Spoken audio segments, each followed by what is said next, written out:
Hello and welcome to a very special edition of FC Cymru, and you join us at some Fagans at the Museum of Welsh Life, where we intend to answer a question. What makes a great Wales football shirt? To answer that question, we have some of the finest, some of the most beautiful, some of the most iconic shirts across the 70s, 80s, all the way up to the present day, including this fine affair that you have right here. And with me, not Ernest Mora, but Sioned. Croeso I St Fagan a croeso I benod arbennig o FC Cymru, ble heno I ni mynd I fod yn mynd ar daith ar hyd hanes crysau pêl drod Cymru. A hefyd I ni yma I ffindo mas yr ateb I un cwestiwn arbennig. Beth yn gwmws sy'n neud crys pêl drod mor special?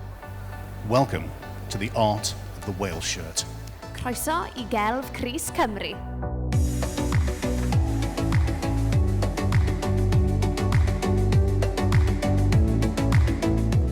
And we start then right at the cutting edge, the present day. This has just been worn once by the Wales women against Northern Ireland in a 0-0 draw only yesterday, but it's out in the open. I mean, it looks all right on the wall, but I mean, hello. On me, Neal, author and co-curator of this exhibition. Welcome. What do you think? I'm a massive fan of it. I mean, sometimes you'd have to come on this sort of thing and blag about it, and I probably would do a little white lie if I wasn't so mad on it. But I really, really like the new shirt. I mean, in a perfect world, I would have done something else with it, if I was making it. But that's different. I mean, I'm really pleased. I think if you look down this row of shirts, and we've got a vast array of like really good shirts for a small country. We've got a great, back catalogue, I think. That I'd probably say, for me personally, and shirts are subjective, that it's like the best shirt in probably the last 20 years for Wales. What, to you, makes a great Wales football shirt? There's two things for me, and they're both massive. Do you like the shirt if it's nothing to do with your country or nothing to do with your club? If you like the shirt because it's like a team you don't support whatsoever and you still think it looks great, then that means it's a great shirt. But if it goes down in the annals of being a great shirt, is often linked to, how the team did, wearing it, was it in with like an iconic moment type thing. So those two things have a massive bearing on what makes a great shirt. If you put the two of them together, then you've got like a massive iconic shirt, which you're thinking about Euro 88, Holland, Germany 88, 90. If you're looking in the Welsh sense, because we haven't had so much glory, really, until like since 58 all the way back down there, until the recent one, we don't have much of that association with success which go with shirts, which for me makes you think how good the shirts are, because we like them even though we were being trounced half the time. So, that's what I think makes the difference, is if you like it just because you like it anyway as a design. What does it mean to you then to have an exhibition like this here at such a historic place? For me, football shirts kind of cross over into popular culture. I was trying to when I wrote the book, I was trying to get away from football shirts being seen as sort of something quite dry and dusty or geeky, I knew how much they meant to all of us, and I've always kind of seen football shirts as an international language. You can walk into a bar in Argentina and have a shirt on and somebody will start talking to you just because of the shirt you've got. And so it makes total sense for me for like a football jersey exhibition to be at St Fagans, and I'm really proud that they were so pleased to want to host it. You have a fair few shirts. There are even more here. You've got to pick a favourite. You're only allowed one, the one shirt. What is it? Possibly quite easily do that. It's the 1984 version I think we've got hanging up down there, the one with the 3 stripes going across the chest. People will probably remember it when Mark Hughes scored the volley against Spain and we beat them 4-1. I always loved it. I still look at it now when I look at all these shirts and still love it. I was an Adidas boy back then, on the terraces of the 80s, and it kind of like struck a nerve then and still does. So that would be my favourite. We could probably guess the top 3, but which I also think is quite interesting. But anyway.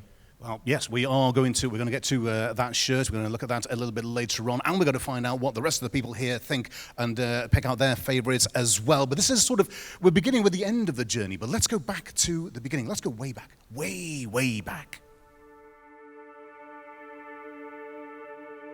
All the way back to the 1970s, and I'm delighted to say that one of the men that's made this entire collection possible, Shakey, joins me now. Shakey, we're sat here with this iconic Admiral kit. Now, I'm way, way too young to remember this, but I think it's fair to say it doesn't matter how old you are, everyone knows this kit, don't they? Yeah, I think Admiral is probably if not the most instantly recognisable Welsh shirt of all time, and it was the first replica Welsh football shirt you could buy, and they were only available replica shirts in the 1970s in kids' sizes. So in 1977 we went to Wembley and beat England 1-0, had the full kit, but of course in those days the shirts were made out of nylon, and they had plastic transfer badges, and on the Admiral logos, and the Welsh crests were plastic. The nylon produced enough static electricity to light your street up, and obviously the material itself just destroyed your nipples. We were never out of them. No matter how uncomfortable that you were in this shirt, you just weren't out of it. But that was the thing at the time. It was the design that everybody loved, and it was acceptable for you to wear another team's kit. A lot of these kits here tonight are actually from your collection. You've collected God knows how many hundreds of Welsh shirts. What does it feel like when you're sat here, everyone's here looking at the exhibition? I bet it's quite proud knowing that a lot of this is down to you. Just seeing it on the wall, it just hits you and you go, wow. And then you go, oh God, they're mine. I mean, on Sunday I tweeted that I had a precious cargo on board and we were travelling to Wales, back to God's country, I actually tweeted. And they were all in their bags on hangers, ready to come. And then I thought they were all bunched up on a rail. And of course, then when they spread them out here, it was like just like add water and watch these shirts collection expand. But also for me, I go along each one of the shirts and I go, I remember when I got that and how did I get that? And you know, Terry Yorath was one he'd left behind at Tottenham Hotspur, and it came to me via the laundry lady's son, who contacted me and said, I understand you're the man who collects Wales shirts. I said, well, there's a few of us, but yeah, I do collect Wales shirts. If you've got one for sale, sell it to me first. And he said, well, Terry Yorath had left this one behind. And then I was fortunate enough to speak to Terry, and he said, well, at least I know it's gone to a good home. And the question we're asking everyone tonight, what to you makes an amazing football shirt? Firstly, aesthetically, to look at, is it a nice shirt? And that's, again, as everyone in here will vouch for, it's a personal thing, you know, and you look at a football shirt and a lot of people go, wow, and then some people will go, what a horror that is. And, you know, our classic one would be the slate grey horror from the Euros in 2016. I want to talk about that one. The senior men's team didn't win a game in it. They played 5 times and we lost the Euro semi-final wearing it. But then you speak to Tash and she says, yeah, but the women loved it because we drew a game and won 2 wearing it. So for them, it was lucky. Well, that's it for the 1970s. And then Wales headed into the 1980s and it was time for Adidas.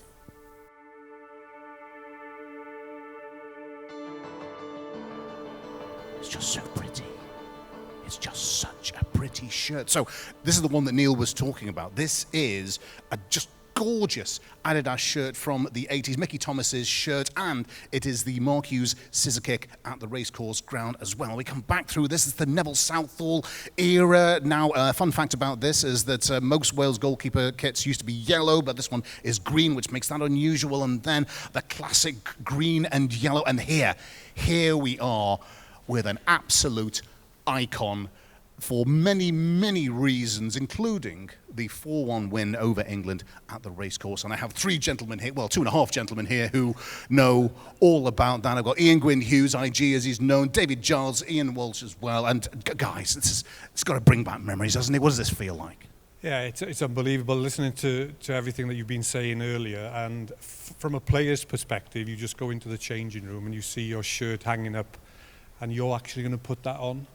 And it's just an unbelievable feeling, especially for your debut. This was obviously when we beat England. But my biggest regret, I was stupid enough to swap it with Ray Kennedy, the England midfield player. So I haven't actually got this shirt, but I have got similar ones when I played in that era.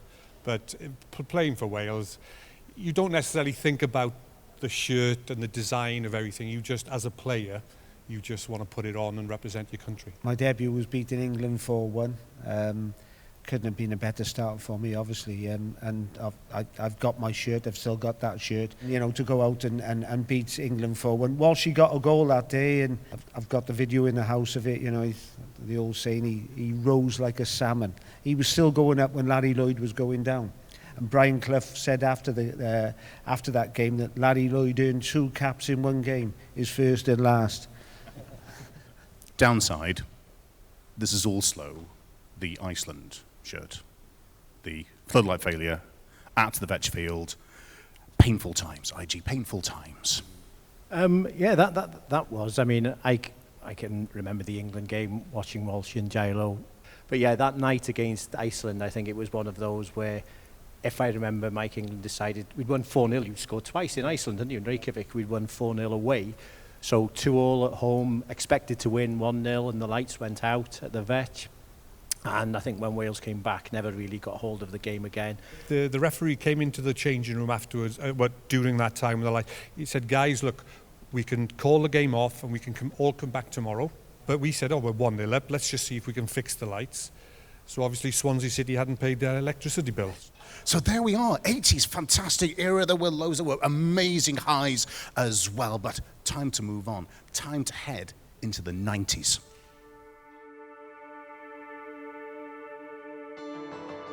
Well, we're now in the 1990s, and my word, if this was a time for quirky football shirts, then this is it. I'm joined by Meredith, Al, and Neal. Neal, we'll start with you. We're in the Umbro era. What do these shirts mean to you?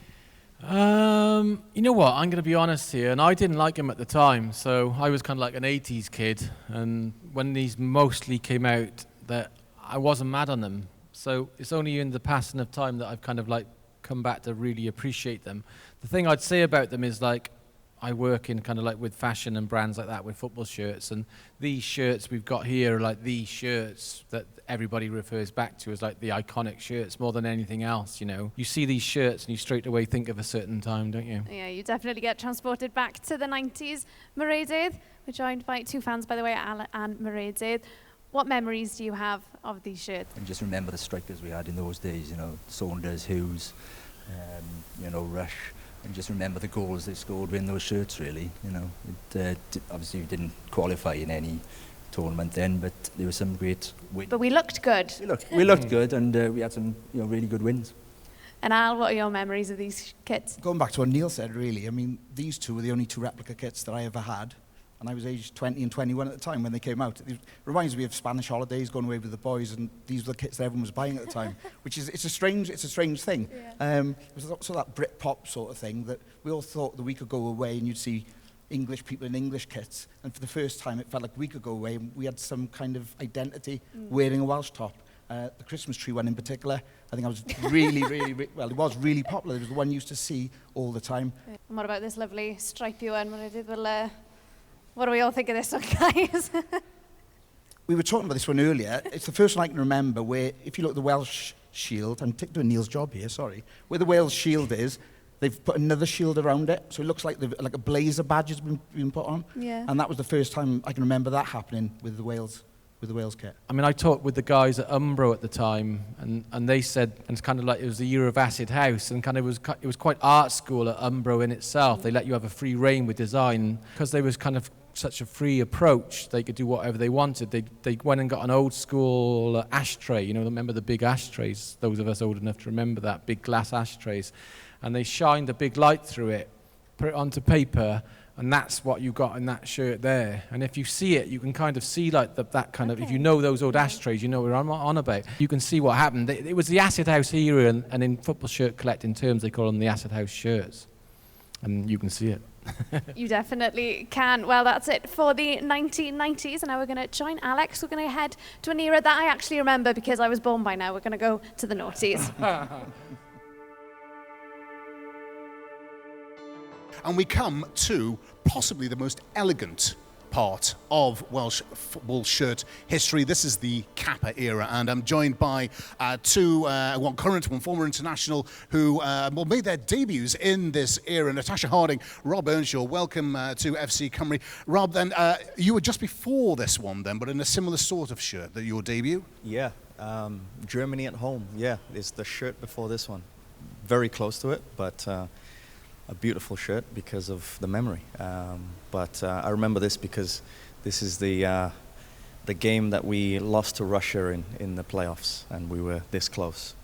It was, but that Germany game, the Earnshaw Germany game, take us through that. I mean, that was a wonderful moment, wonderful moment for you, wonderful moment for us all, really.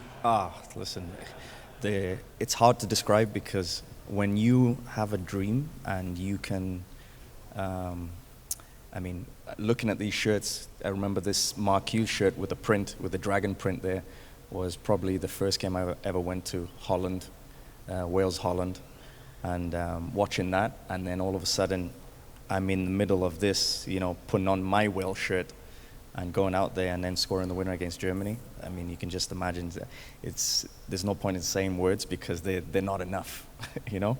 But beautiful moments because, you know, when you can play and play for your country, it's really the best thing. Tash, you made your debut in this era as a teenager, as you were then, Yeah. fresh-faced.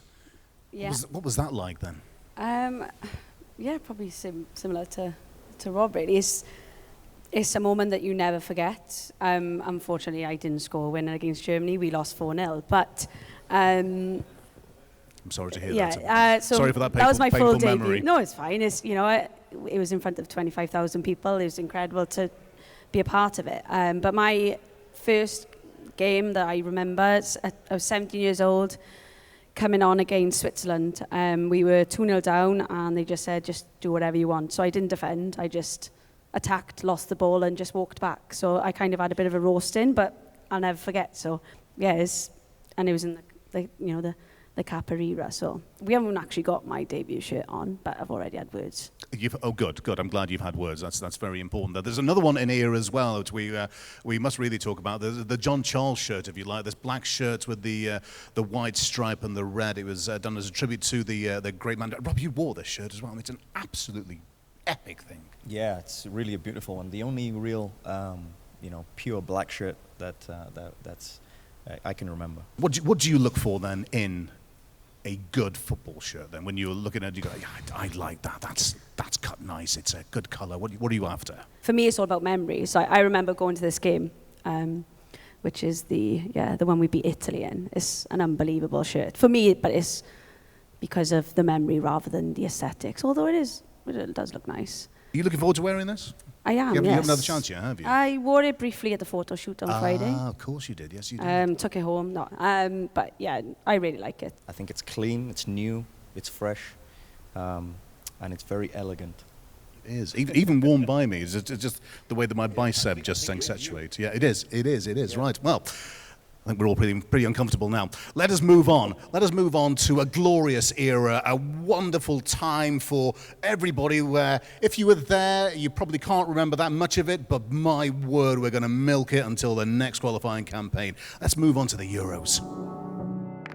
Well, I'm in brilliant company for our final era, Shakey, and of course, this man next to me needs no introduction. Mr. Joe Ledley, good to have you with us tonight, Joe. Thank you very much. Pleasure to be here. Now, when you look at these two shirts, what's the first memory that comes into your mind? Obviously, the first one was the qualifying rounds, which we had to go through. That was probably one of the hardest things, actually, was to qualify for the first time for many of years. And we had a difficult group as well, with Belgium in it and teams like that. So it was hard, but we got off to a good start and was undefeated for a long time. And then obviously we grew in confidence and built on that. And obviously this fantastic shirt in the middle, does this transport you back to the shores of France and obviously the fantastic summer that you guys as players had, but obviously all of us here in Wales had as well? Yeah, it was by far the best memory of my life. I think, will always be. Nothing will ever beat that, especially, your nation and being from Wales and born here. It was a great honour for me and the players to wear that shirt with pride and go a long way, and what we achieved was remarkable. And Shakey, I'll just ask you, when you think of the shirts of the Euros, where do they rank in terms of all of these shirts? Not kind of ignore the design, but in terms of memories, where do they rank? Probably right up there, because that's, as we go right back to the beginning of when you spoke to Neal at the beginning about what makes a great football shirt and the design, and we spoke about the design earlier, but the memories, and that might be considered by a lot of Welsh fans, especially when it was first released. Oh, it's quite plain, it's quite ordinary. Why didn't they do something great for Wales qualifying for a tournament for the first time in many years, as Joe said? But you look at that shirt now and everyone goes, oh, is automatically transported back. Never mind the players, every single fan is transported back to the shores of France, I think you called it. And when you look at that shirt, and that one particularly being Joe's, from probably the greatest night in Welsh football. So there we are then, end of the show, end of the journey really, and what a journey it has been from the 50s right the way up to the present day. And what have we learned? Well, shirts are about the era, they're about emotion, they're about memories, they're tied to very personal things for each and every one of us. The history of this shirt has yet to be written. We hope it will turn out to be another icon. Wel, dyna ni wedi cyrraedd diwedd y raglen, diwedd y noson, ni wedi cyrraedd diwedd y siwrne lawr hanes crysau pêl-drod Cymru ac am noson i ni wedi cael, a pwy a wyr, be fydd i ddod gyda hanes y crys newydd yma. Alex, ni wedi joio mas draw heno. Yes, I blinking well did. Fabulous evening, hwyl fawr.